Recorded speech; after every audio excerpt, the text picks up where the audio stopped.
రాజమండ్రిలో మాజీ మంత్రి వైసీపీ నేత చెల్లుబోయిన వేణుగోపాలకృష్ణ మాట్లాడుతున్నారు. ఇప్పుడు లైవ్ చూద్దాం. చిన్నదని చెప్పారు జనార్దన్ రావు తన వీడియోలో ఇది గత ప్రభుత్వ హయాం నుండి జోగి రమేష్ చెప్పడం వల్ల నకిలీ మద్యం తయారు చేశానని చెప్తున్నారు. దానికి దీనికి లింక్ ఉందా? అధికారులు పట్టుకున్నప్పుడు ఎవరైతే జనార్దన్ రావు గారు ముందు వీడియోలో ఏమాత్రం సంబంధం లేదని ముందు వీడియోలో చెప్పాలా? నిజంగా జోగి రమేష్కి అతనికి సంబంధం ఉంటే అది చెప్పలేదు.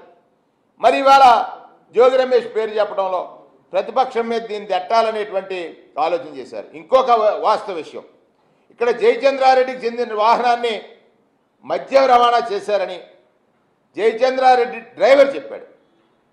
మరి అక్కడ కూడా జోగి రమేష్ పేరు రాలా. ఈ మద్యం రవాణాకి జయచంద్రారెడ్డి గారు వాహనం వాడారని వాళ్ళ డ్రైవర్ చెప్తే అక్కడెక్కడ రమేష్ పేరు రాలే. నకిలీ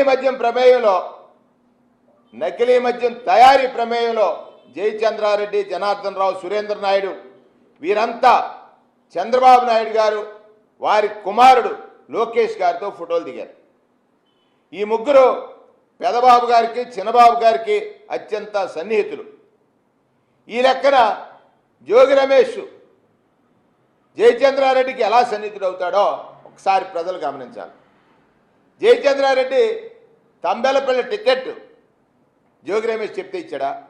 జయచంద్రారెడ్డికి తంబెలపల్లి టికెట్ జోగి రమేష్ గారు చెప్తే ఇచ్చాడా అనే విషయాన్ని కూడా మరి ఆయన జయచంద్రారెడ్డి గారు ఇచ్చినటువంటి ముడుపులు చిన్నబాబు గారు తీసుకున్నారు అని చెప్తున్నటువంటిది ఈ టికెట్ ముడుపులు తీసుకుని ఇచ్చారా?